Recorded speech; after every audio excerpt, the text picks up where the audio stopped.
Little star kids.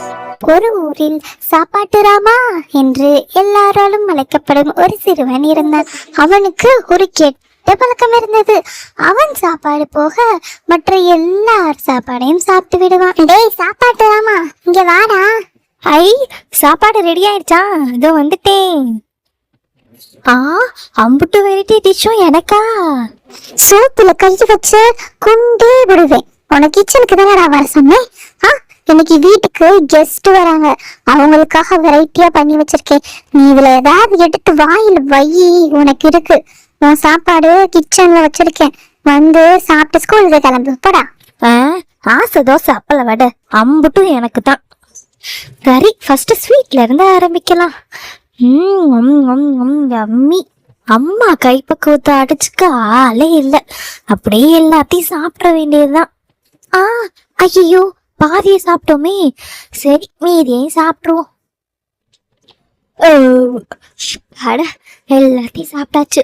அம்மா ஒரு kilo எடுத்து காலி பண்ணிட வேண்டியதுதான். அடி ஜூட். ஹே ஃப்ரெண்ட்ஸ், எல்லாரும் அங்கே பாருங்களே, நம்ம ஊரோட சாப்பாட்டு ராம வந்துட்டான். சாப்பாடெல்லாம் ஒழிச்சு வைங்க, அப்புறம் எப்பயும் போல திருடி சாப்பிட போறான்.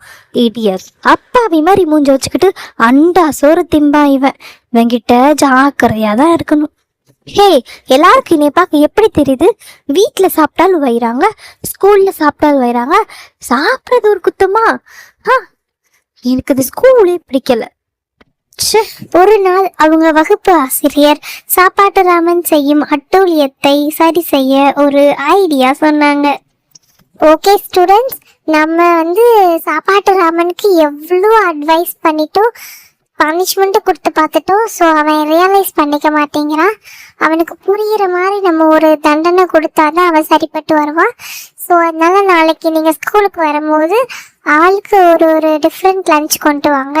ஸோ தியா, நீ காரமான சாப்பாடு கொண்டு வா. வின்சிகா, நீ உப்பு அதிகமாக போட்டு கொண்டு வா. அப்புறம் சர்வேஷ், நீ ரா ஃபுட் ஏதாவது கொண்டு வா. ஓகேவா? Okay ma'am. மறுநாள் அதே போல் அடுத்தவர் சாப்பாட்டை எடுத்து சாப்பிட ஆரம்பித்தான். ஆடடே, இன்னைக்கு தியா தக்காளி சாதம் கொண்டு வந்திருக்கா போல. இன்னும் இவ்வளவு உறுப்பா இருக்கு. அம்மாடியோ, இப்போ இவ்வளோ உரப்பை போட்டு கொண்டு வந்திருக்கா. சரி, நம்ம வின்சிகா சாப்பாட்டை எடுத்து சாப்பிடலாம். நூடுல்ஸு. ஷீ, இது நூடுல்ஸா இல்லை உப்பு சாப்பாடா? சர்வீஸ் சாப்பாடையாவது சாப்பிட்டு பார்க்கலாம். என்ன சமைக்காம அப்படியே இருக்கு பிராணு. அப்புறம் சாப்பாட்டு ராமா, இறால் ஃப்ரை நல்லா இருக்கா? உனக்காக சர்வேஸ் ஃப்ரெஷ்ஷா கொண்டு வந்திருக்கான், சாப்பிட்டு பாரு, யம்மியா இருக்கும். வின்சிகா கொண்டு வந்த சால்ட் நூடல் எப்படி இருந்துச்சு? இன்னும் கொஞ்சம் சாப்பிட்டுக்கலாமே, ஏன் மிச்சம் வச்ச? உப்பு கொஞ்சம் கம்மியா இருந்துச்சோ? அவன் நண்பர்கள் கூறியதை கேட்ட சாப்பாட்டு ராமன் தன் தவறை உணர்ந்து அனைவரிடமும் மன்னிப்பு கேட்டான். பிறகு மீண்டும் இவ்வாறு செய்ய மாட்டேன் எனவும் அடுத்தவர் உணவை திருடுவது மிகவும் தப்பு எனவும் கூறி மன்னிப்பு கேட்டான். இந்த கதையோட மாறல் என்னன்னா, அடுத்தவர் பொருளை அவரது அனுமதியின்றி எடுப்பது தவறு.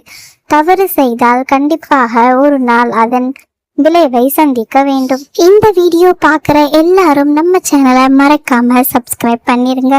சப்ஸ்கிரைப் செய்த நல்ல உள்ளவங்களுக்கு மிக்க நன்றி. இந்த வீடியோக்கு கீழே ஒரு லைக் போட்டுருங்க. பாய்.